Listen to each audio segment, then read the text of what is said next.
The temperature of the room dropped fast. Ice formed on the curtains and crusted thickly around the lights in the ceiling. The glowing filaments in each bulb shrank and dimmed, while the candles that sprang from every available surface like a colony of toadstools had their wicks snuffed out. The darkened room filled with a yellow choking cloud of brimstone, in which indistinct black shadows writhed and roiled. From far away came the sound of many voices screaming. A pressure was suddenly applied to the door that led to the landing. It bulged inwards, the timbers groaning. Footsteps from invisible feet came pattering across the floorboards, and invisible mouths whispered wicked things from behind the bed and under the desk. The sulphur cloud contracted into a thick column of smoke that vomited forth thin tendrils. They licked the air like tongues before withdrawing.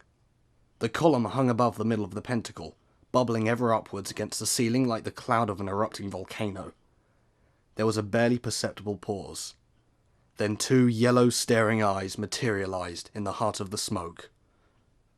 Hey, it was his first time. I wanted to scare him. And I did too. The dark-haired boy stood in a pentacle of his own, smaller, filled with different runes, a meter away from the main one. He was pale as a corpse, shaking like a dead leaf in a high wind. His teeth rattled in his shivering jaw. Beads of sweat dripped from his brow, turning to ice as they fell through the air. They tinkled with the sound of hailstones on the floor. All well and good. So what? I mean, he looked about 12 years old. Wide-eyed, hollow-cheeked. There's not that much satisfaction to be had from scaring the pants off a scrawny kid. So I floated and waited, hoping it wasn't going to take too long to get round to the dismissing spell. To keep myself occupied, I made blue flames lick up around the inner edges of the pentacle, as if they were seeking a way to get out and nab him. All hookem, of course. I'd already checked, and the seal was drawn well enough. No spelling mistakes anywhere, unfortunately. At last, it looked as though the urchin was plucking up the courage to speak. I guessed this by a stammering about his lips that didn't seem to be induced by pure fear alone. I let the blue fire die away to be replaced by a foul smell. The kid spoke, very squeakily. I charge you to... Get on with it. Tell me your name. That's usually how they startle the young ones. Meaningless waffle. He knew, and I knew that he knew my name already. Otherwise, how could he have summoned me in the first place? You need the right words, the right actions, and most of all, the right name. I mean, it's not like hailing a cab. You don't get just anybody when you call. I chose a rich, deep, dark, chocolatey sort of voice. The kind that resounds from everywhere and nowhere, and makes the hairs stand up on the backs of inexperienced necks. Bartimaeus. I saw the kid give a strangled kind of gulp when he heard the word. Good. He wasn't entirely stupid then. He knew who and what I was. He knew my reputation. After taking a moment to swallow some accumulated phlegm, he spoke again. I charge you again to answer. Are you that Bartimaeus who in olden times was summoned by the magicians to repair the walls of Prague? What a time waster this kid was. Who else would it be? I upped the volume a bit on this one. The ice on the light bulbs cracked like caramelized sugar. Behind the dirty curtains, the window glass shimmered and hummed. The kid rocked back on his heels. I am Bartimaeus. I am Sacral Jinni, Ungolso the Mighty and the Serpent of Silver Plumes. I have rebuilt the walls of Uruk, Karnak and Prague. I have spoken with Solomon. I have run with the buffalo fathers of the plains.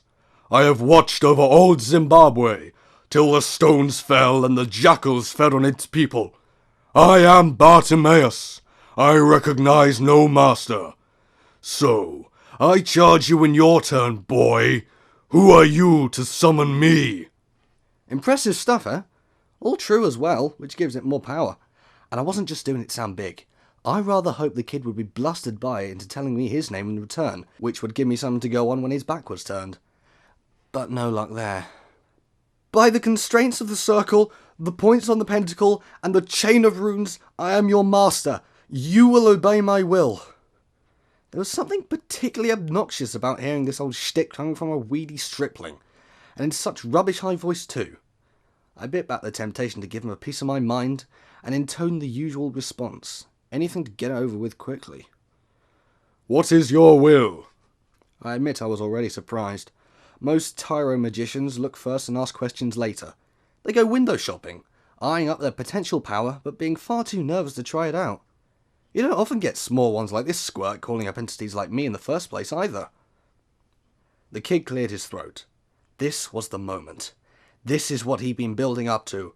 He'd been dreaming of this for years, when he should have been lying on his bed thinking about racing cars or girls.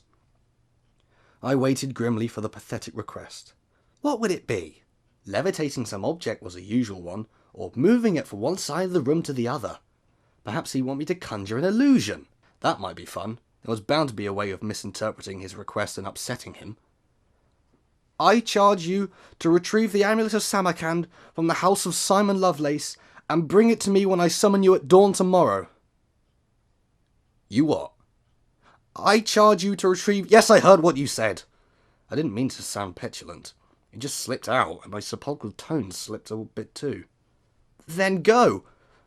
Wait a minute.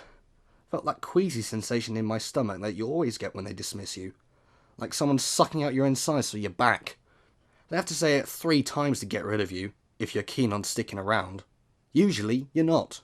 This time, I remained where I was, 2 glowing eyes and an angry fug of boiling smoke. Do you know what you're asking for, boy? I am neither to converse, discuss, nor parley with you, nor to engage in any riddles, bets, or games of chance, nor to... I have no wish to converse with a scrawny adolescent, believe you me, to save your rote-learned rubbish. Someone is taking advantage of you. Who is it? Your master, I suppose. A wizened coward hiding behind a boy. I let the smoke recede a little, exposed my outlines for the first time, hovering dimly in the shadows. You are playing with fire twice over if you seek to rob a true magician by summoning me. Where are we? London? He nodded. Yeah, it was London, all right. Some grotty townhouse. I surveyed the room through the chemical fumes. Low ceiling, peeling wallpaper, single faded print on the wall. It was a sombre Dutch landscape. Curious choice for a boy. I'd have expected pop chicks, football players. Most magicians are conformists, even when young. Ah, me. My voice was emollient and wistful. It is a wicked world, and they have taught you very little. I am not afraid of you. I have given you your charge, and I demand you go. The second dismissal. My bowels felt as if they were being passed over by a steamroller. I sensed my form waver, flicker. There was power in this child, though he was very young. It is not me you have to fear. Not now, anyway. Simon Lovelace will come to you himself when he finds his amulet stolen. He will not spare you for your youth. You are bound to do my will. I am. I had to hand it to him. He was determined, and very stupid. His hand moved. I heard the first syllable of the systematic vice. It was about to inflict pain. I went. I didn't bother with any more special effects.